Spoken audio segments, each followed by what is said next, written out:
Be sure to subscribe for your chance to win a custom leather playmat when we hit 2,500 subscribers. Welcome to Fast Effect Double Speed Magic the Gathering from ELD's Time Vault Games in Bellingham, Mass. We're actually playing over Discord, and you can join the fun every Wednesday and Friday, 7 p.m. Eastern. Here we have Mark and Don, though I'm not sure if these are actually on the right sides. We will see exactly what's going on here as this unfolds. A Bayou and a Mox Diamond. Yeah, and I think these are switched, so we'll see. Here, a Sylvan Library coming down for 4-color Loam. And on the other side, we have Lotus Petal, Badlands. That is looking like probably Reanimator.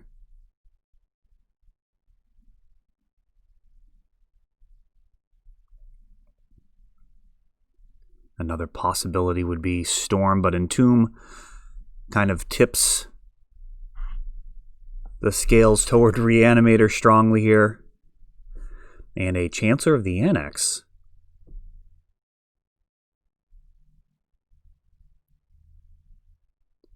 One of the few non-legendary creatures in most Reanimator builds. Reason that is relevant is right off the bat here, this Mox Diamond signaling that it is a Loam deck. Typically they have a lot of access to their lands. You're going to see Knight of the Reliquary, able to tutor up a Caracas pretty easily, which can be kind of a disastrous end result. And they can just draw it. So even if you did have access to like an Iona and you go with, let's say, white to prevent the Knight of the Reliquary from being cast, they still have the capacity to just rip one off the top. So Don is going to be riding this Chancellor of the Annex.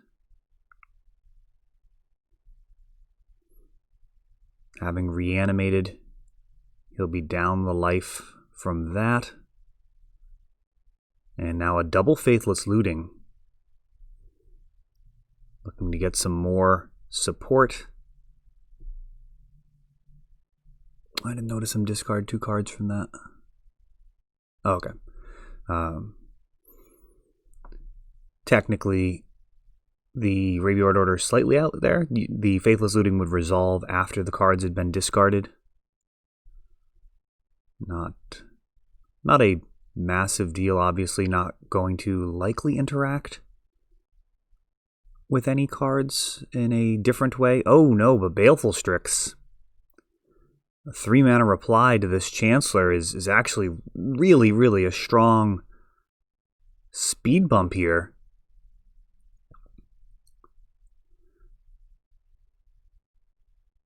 Mark may have actually stabilized with this 1/1 Death Touch flyer.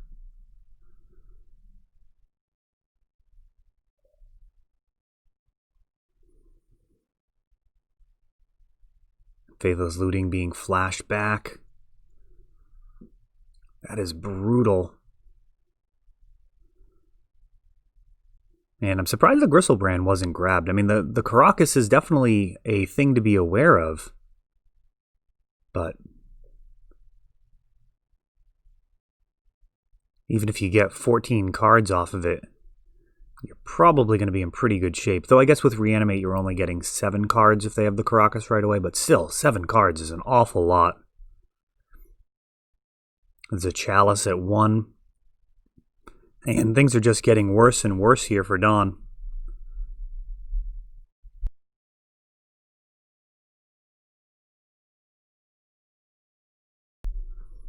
The Baleful Strix, a huge problem in that it's going to just stare at this Chancellor, but the Chalice of the Void is actually going to stop future Entombs, Reanimate, flashing back Faithless Looting. Even though the flashback cost is 2 and a red, Chalice doesn't actually care about the flashback cost. It's the converted mana cost, which is in the upper right-hand corner of the card always. Mox Diamond pitching a Blast Zone. And now a Bob And with that Sylvan Library, it's going to be pretty unlikely that this Bob doesn't work out extremely well for Mark. Dark Confidant's drawback of greatness at any cost can be, oh wow, taking 2. I'm actually surprised by that. Greatness at any cost, greatly offset by having Sylvan Library constantly rearrange the top of the library. And a Wasteland is found, taking out a Badlands, leaving Don with just a couple of mana. Oh, wow. Oko. I mean, at this point, Don has essentially no chance at winning this game. We'll see how much longer he lets it go on, as his Chancellor is now a 3/3 elk.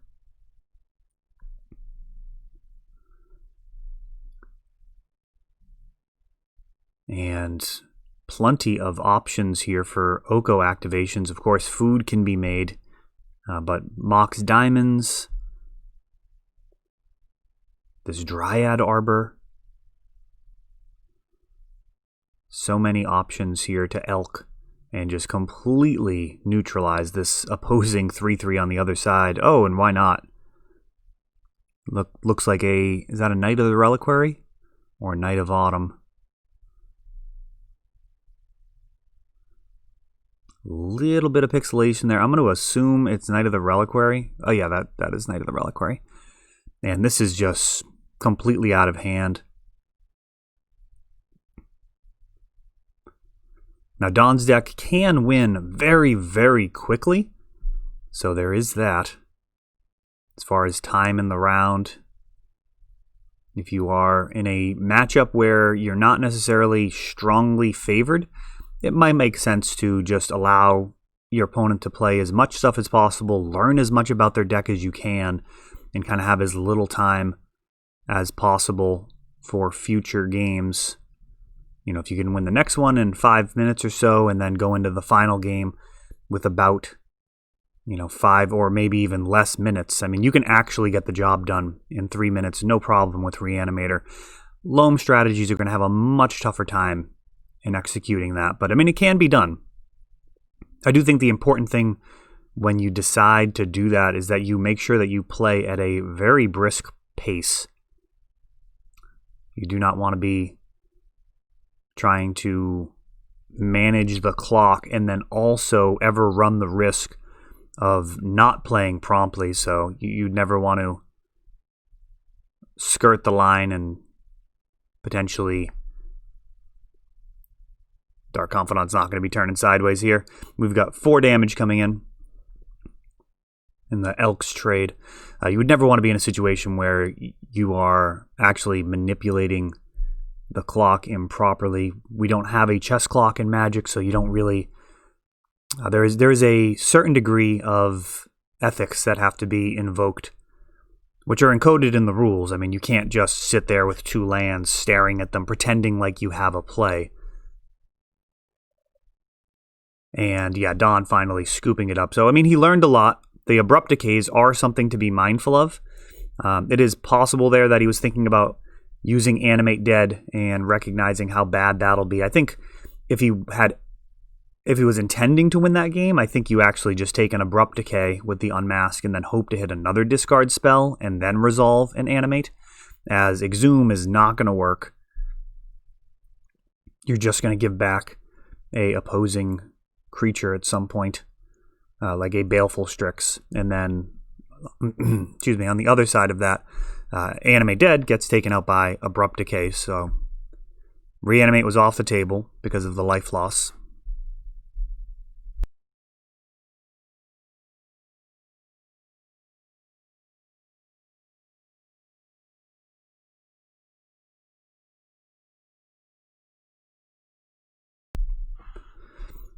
So yeah, Reanimator having a tough time there.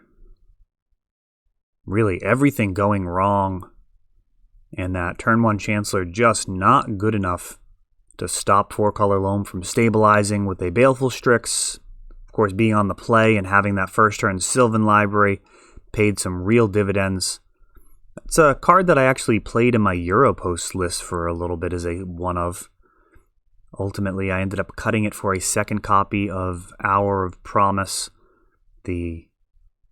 Basically, it's a primetime at 5 mana. You just get 2 lands out of your deck. I mean, the 6/6 body on primetime is often irrelevant. Usually the real damage is those 2 lands, so I've actually been impressed with that card. To the point where I cut Sylvan Library for it. I think Sylvan is definitely best in a metagame where it's unlikely to get Abrupt Decayed. And it's just a blowout. When you play a Sylvan and you're like keeping a hand based on the increased cards or at least card quality, and then it gets Abrupt Decayed, I mean, that really is a little bit of a linchpin that can just completely result in a game spiraling out of control. Kind of like if you keep a hand with a couple of Brainstorms and nothing else really, but you get some fetches, so you're going to be able to sculpt, and then your opponent lands a first turn Chalice. I mean, the game's pretty much over on the spot. You may draw into one of your artifact removals, but if not, I mean, you're just dead in the water. So Sylvan does kind of bring with it that type of risk, where it's a strong enough card that occasionally you're going to be completely reliant on it, and you will be losing some games when it doesn't actually work out. Similarly, if it's Force of Willed in those hands. But it's a kind of a mixed bag as far as criticisms of cards go. Like, the card's so good that if it works, you'll win is not exactly damning praise. All right, and Mark here, mulling to 5. A damning criticism. I guess damning praise doesn't actually make a whole lot of sense. Grossly Incandescent. That is quite the playmat.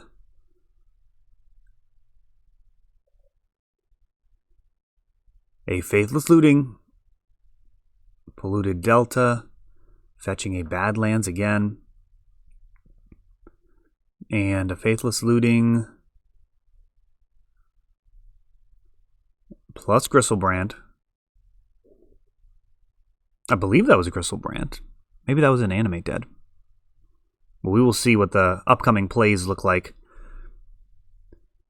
And we have another turn 1 Mox Diamond, and this time into a Chalice at 1. So that is going to shut off Reanimate and Entomb. We'll see if an Exhume or Animate Dead brings back a Gristlebrand, or if that is actually a dead card. I would kind of be surprised if it was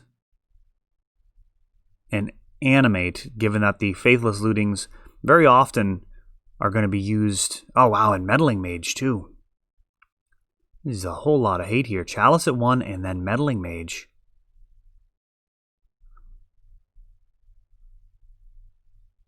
It might be Animate Dead. And we've got a Wear Tear. The Tear side, tearing through that Chalice of the Void. And likely meaning that Dawn's going to have the ability to reanimate.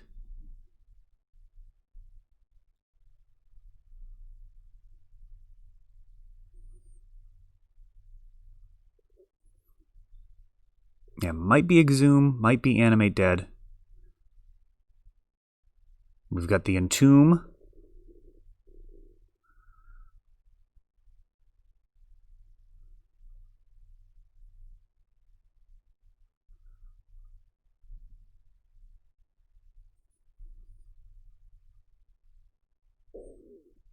For Gristlebrand. Okay, so that earlier card must have been like the EMA Animate Dead. And now an Exhume. So I think we've pieced it together. That Meddling Mage was naming Animate. And that earlier card was an Animate Dead. And Gristlebrand getting to work, drawing some cards. This will allow Dawn to potentially just shred Mark's hand, and then also, at the end step, likely discard some more creatures for future recursion. It's a scrubland. That's not usually and Reanimator. Lotus Petal. We'll see if he can Dark Ritual into like another Entomb. A Reanimate being pitched to Unmask, and we see a Swords to Plowshares and a Baleful Strix. Swords actually more of an issue there. Baleful Strix doesn't really line up very well with Gristlebrand. They can stare at each other. Dark Ritual, so 5 black. What are we casting, a Grave Titan here? A Tendrils. Oh, this might be Tin Fins. That is a whole bunch of spells.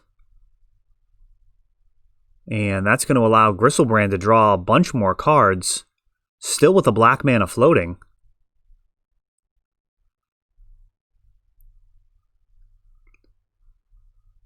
And this is likely to be over right here. Oh, so we're actually on Tin Fins, not Reanimator. We'll see if we can get a Children of Corliss out here, regain even more life. Or if he can just play another Tendrils. Either way, very, very likely for Don to be able to just close the door here before Mark even hits his second land. Lotus Petal, access to 2 mana. Dark Ritual, and if he's got the Tendrils, that'll do it. It's not like playing a Tendrils clears your previous storm. A couple of Tendrils back to back. You do not need very much. Just like 4 spells and then a pair of Tendrils is actually lethal. In most cases, we've got an Entomb.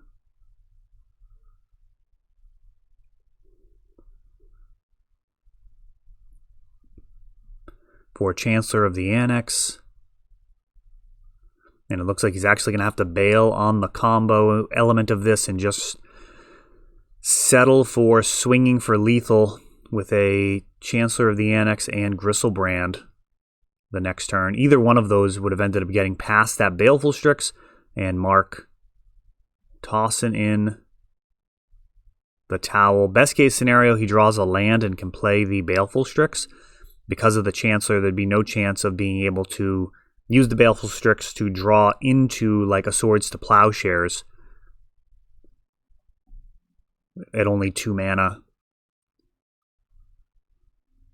Otherwise, you could potentially draw a land for turn, play the Baleful Strix, draw into a Swords the Gristlebrand, chump block, or trade with the Chancellor, and then it'd be back to square one. That would be a very different thing. But Chancellor closes a lot of doors. I mean, it just makes... It brings a lot of certainty in terms of understanding what can actually happen in the game. Like, even if you drew a Swords to Plowshares there, you Swords the Chancellor for 2 mana and you cannot play your Baleful Strix. Kind of reminiscent of Trinisphere, but a little bit harder to calculate. Trinisphere, you're just going in increments of 3. As long as they can't actually handle the Trinisphere, they're only going to be able to play, at most, 1 or 2 spells. Thankfully, we don't have Trinisphere tacked onto a reanimation target. Chancellor is bad enough. Though I suppose there are some options as far as stopping people from playing other spells. And there's always Sire of Insanity for actual Reanimator, but I don't think we're going to see that out of Dawn here. I think the only reanimation targets are going to be the Gristlebrand, the Chancellor, and then hopefully Children of Corliss. That's a card that I actually find to be a lot of fun playing reanimation strategies, or playing Tin Fins, I should say.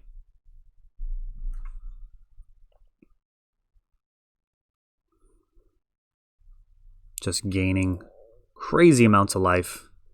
And also puts all of your reanimates back online as being incredibly useful as you're comboing. You just sacrifice children, gain a ton of life. Then for like 1 black, you bring it back with a reanimate. Gain even more life, draw even more cards. We have a Chancellor being thrown out early. And Mark, we'll see if he has that Mox Diamond opening, which kind of nullifies... Oh, and he doesn't. Passing the turn into a Badlands and an Unmask.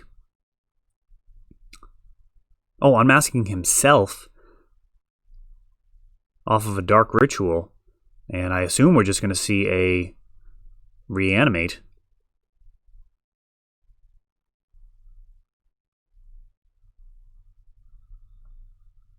Faithless Looting. Pitching some answers. And I am actually not liking that sequencing. We'll see how this works out for Don. Conventional, like kind of fundamentals would have you drawing cards before you unmask yourself just because you want the best information beforehand. It is difficult to think of reasons why you'd want to do it otherwise in this type of matchup. Counterspells can lead us to take some very unusual lines.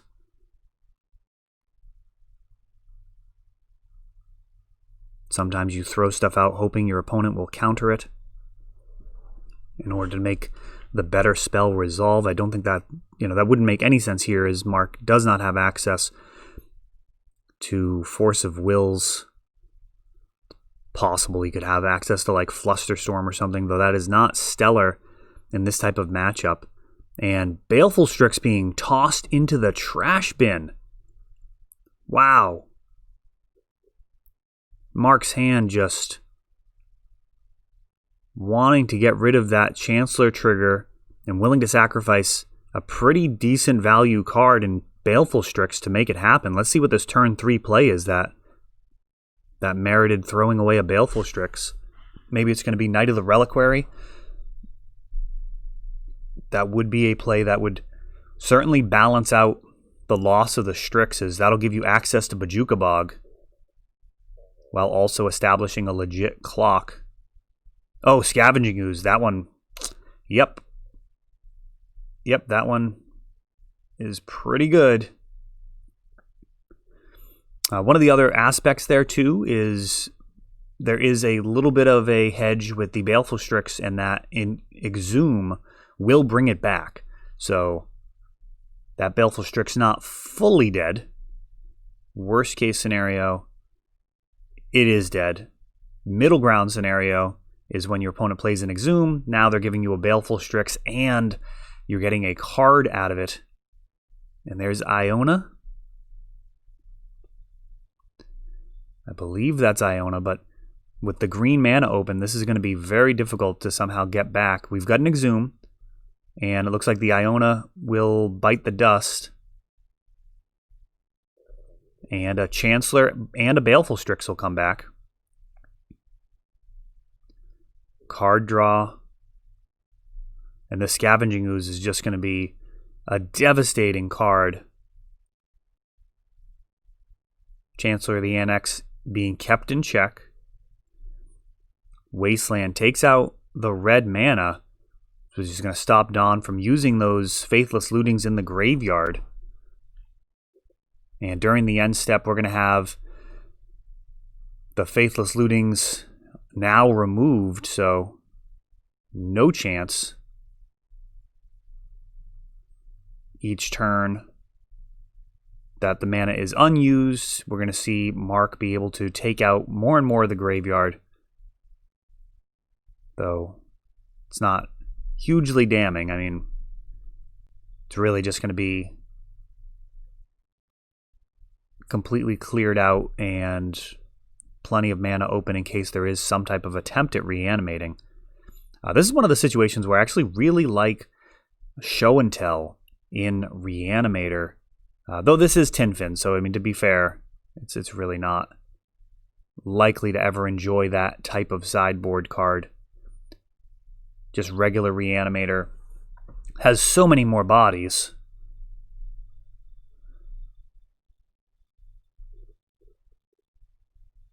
That you're not getting bogged down by, and Caracas. You're not getting bogged down by Tendrils and stuff when you're not ready to win. Tendrils, a tremendous finisher, but of course when it's in your opener or if you're top decking it in a tight situation, it's very often not the type of card that you need.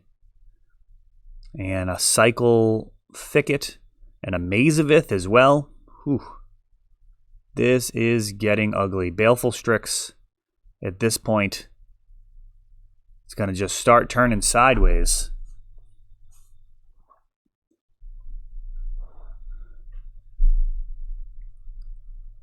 And this could be just a death by 1,000 cuts unless Mark finds another creature. A Dryad Arbor. Oh, and the Swords to Plowshare is finally showing up. And this one's going to be over pretty rapidly. I mean, it's going to take a few attacks, but Don almost certainly dead in the water here. Looks like we may now be in turns. I believe that's what that one is going to be that Don just put forward, but I mean, Mark in good shape now. An Entomb for Grave Titan I actually don't agree with.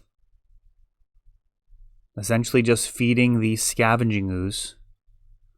And Grave Titan is one of the few cards that you could actually draw here that might give you some counterplay. If you're able to ritual him out, he could actually put an end to the Scavenging Ooze, but Don, recognizing this game just so far gone, as Mark able to stabilize against this Tin Fins build, and a very dramatic match. Just some fun back and forth action there.